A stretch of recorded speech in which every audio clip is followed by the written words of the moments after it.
एक पिताजी ने जब उनकी पत्नी मर गई, उसके एक बेटा था, दूसरा विवाह कर लिया। और जब दूसरा विवाह कर लिया, एक दिन बेटा दुखी था।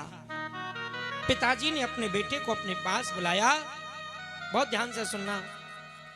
और पिताजी ने अपने बेटे को अपने पास बुलाया और अपने पास बुला करके अपने बेटे से कहा, बेटा तुम्हें जन्म देने वाली माँ अच्छी थी या तुम्हें ये पालने वाली तुम्हारी सौतेली माँ अच्छी है? बेटे की आंखों से आंसू आ गए। बेटा कहने लगा, पिताजी मुझे जन्म देने वाली जो माँ थी वो झूठी थी, लेकिन ये सौतेली माँ है, ये सच्ची है। पिता को धक्का लगा, क्यों ऐसा क्यों बोला तूने? बेटे ने कहा, पिताजी मुझे जन्म देने वाली माँ इसलिए झूठी थी कि मैं ऊधम करता था और माँ कहती थी कि तू शाम को आना मेरे पास, आज तुझे न दूध पिलाऊंगी, न तुझे भोजन दूंगी, न तुझे अपने पास में सुलाऊंगी। और मैं फिर भी ऊधम करता था और शाम को जब आता था तो माँ भूल जाती और मुझे दूध भी पिलाती थी, भोजन भी कराती थी, अपने पास भी सुलाती थी, मुझे प्यार भी करती थी। लेकिन ये वो माँ झूठी थी, जो कहती थी वो करती नहीं थी, लेकिन ये सौतेली माँ साची है। आज मैं ऊधम कर रहा था और इसने कहा, ठीक है घर आना, आज मैं तुझे खाने को कुछ नहीं दूंगी, मैं सुबह से भूखा हूं। आज इस सौतेली माँ ने मुझे एक टुकड़ा तक नहीं दिया है, एक टुकड़ा तक नहीं दिया है। इसलिए ये साची है, जो कहा इसने वो किया। और जन्म देने वाली माँ कहती कहती थी, लेकिन वो करती नहीं थी।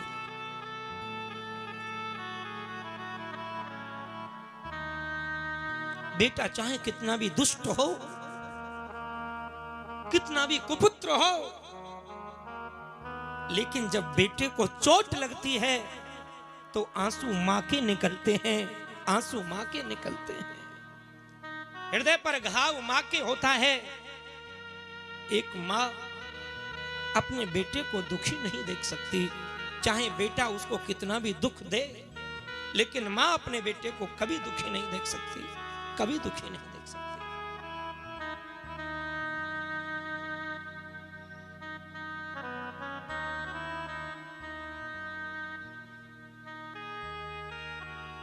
मां तो मां होती है। घर घर बर्तन मांज करके, बहुत ध्यान देना, मां की दुआ कभी खाली नहीं जाती और ये बात भगवान से भी टाली नहीं जाती। घर घर बर्तन मांज करके 4 बेटाओं का पेट भर देती है एक मां, लेकिन उन 4 बेटाओं से एक मां पाली नहीं जाती, पाली नहीं जाती। ध्यान देना,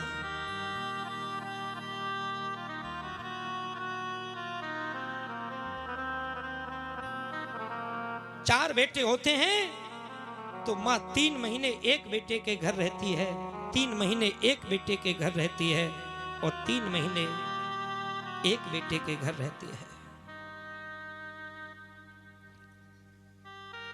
बुढ़ापे में माता पिता को लोग बांट देते हैं।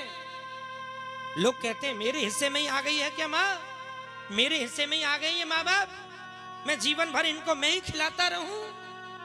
लेकिन मेरी व्यासपीठ ये निवेदन करती है, किसी के हिस्से में समा आए और किसी के हिस्से में दुआ आए, किसी के हिस्से में समा आए, किसी के हिस्से में दुआ आए, लेकिन घर में सबसे खुश नसीब वो है जिसके हिस्से में माँ आए, जिसके हिस्से में माँ आए।